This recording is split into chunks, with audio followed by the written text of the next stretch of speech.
Hello, I am back with a book review today. Today I am going to be reviewing Boundaries with Teens by Dr. John Townsend.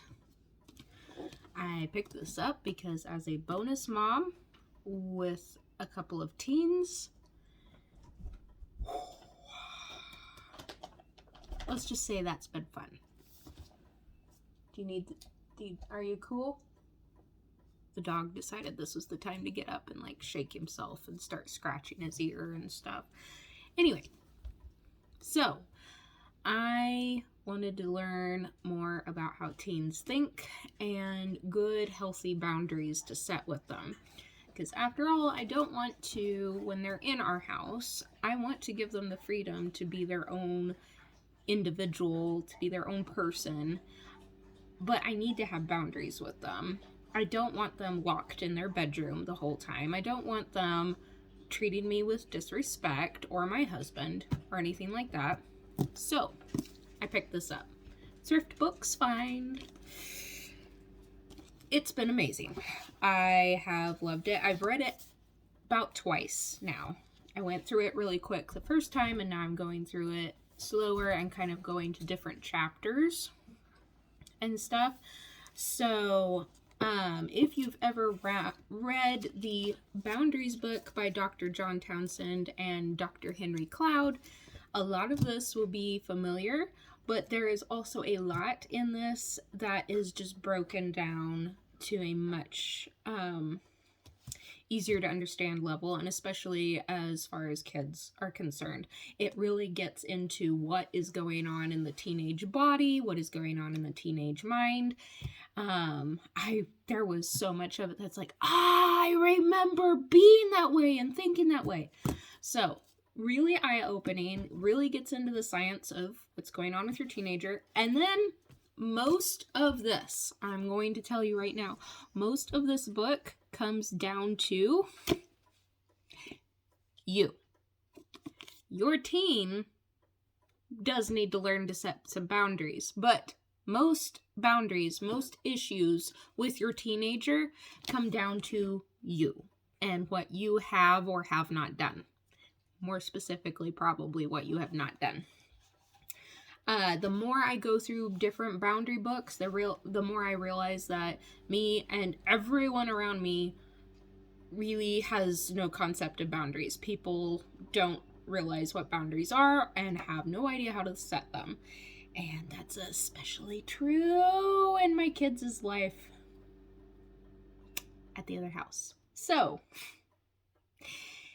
this also helped me understand that whenever my bonus kids are bringing attitudes and problems over to our house, and I'm going, where did this come from?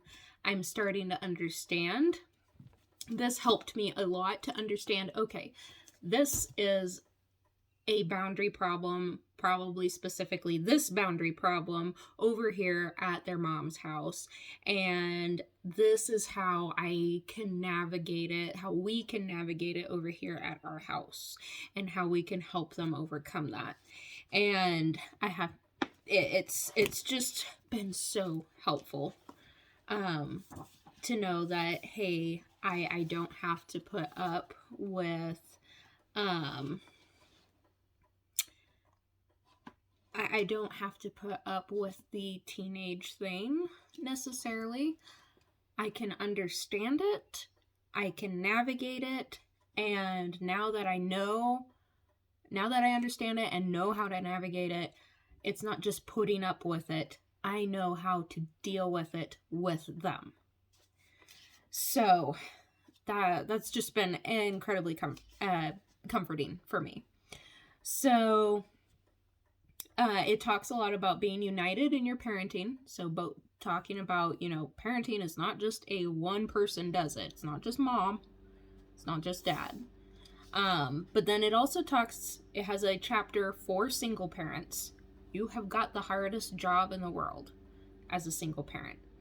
And for step parents, I was really looking forward to that chapter. That chapter was what's the word? Almost disheartening. It went into what I have been learning as a step parent the hard way, and that is that you're expected to take responsibility but not actually have any say in the matter. So you're expected to take responsibility of taking care of the kids and probably take responsibility for when crap goes bad, because that's how we roll. But you aren't the person who gets to have a say in their life, probably ever. If it also went more towards step parents where they are moving into the home with the kids, and not so much like my situation where they don't live with us.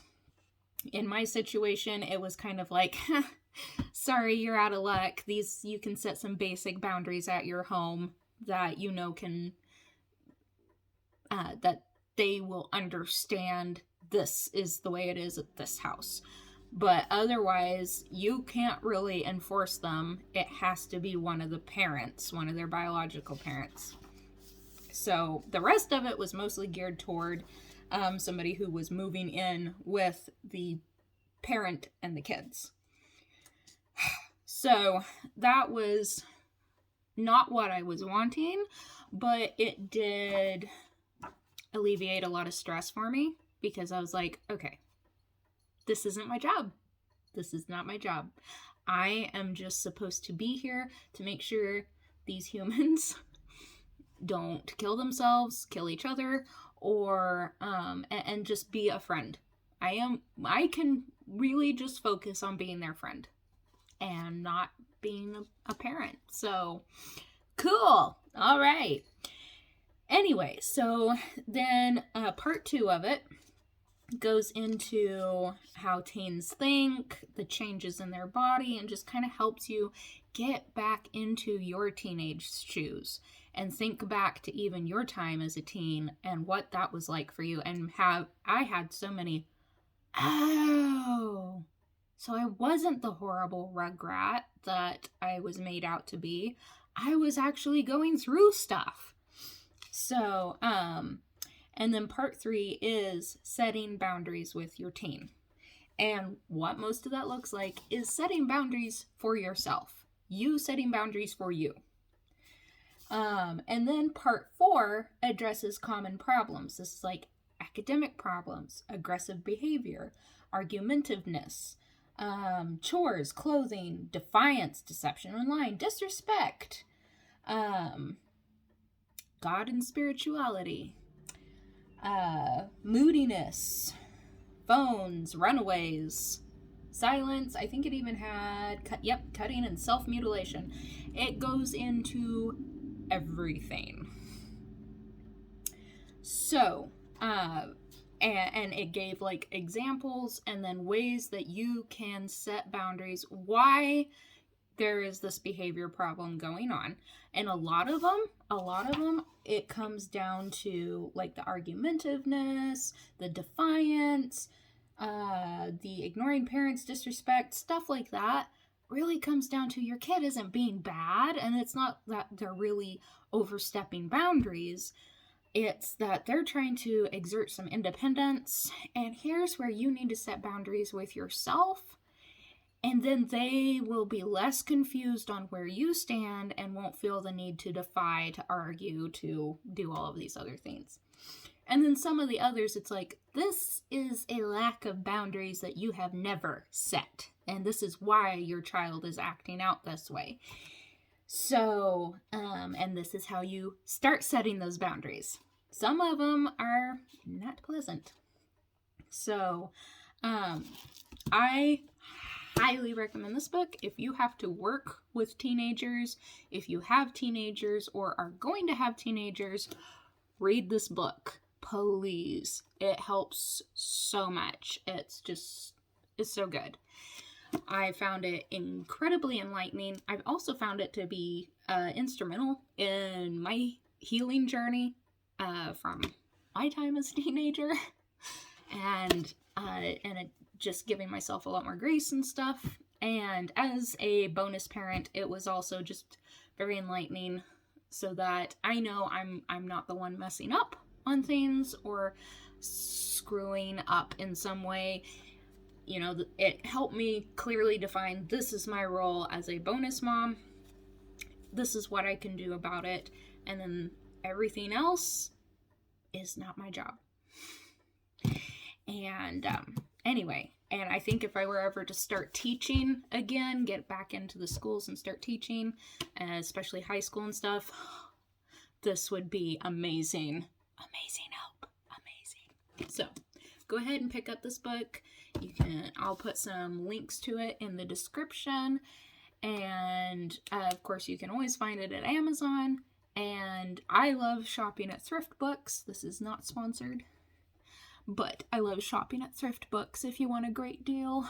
So in thrift books if you would like to sponsor me.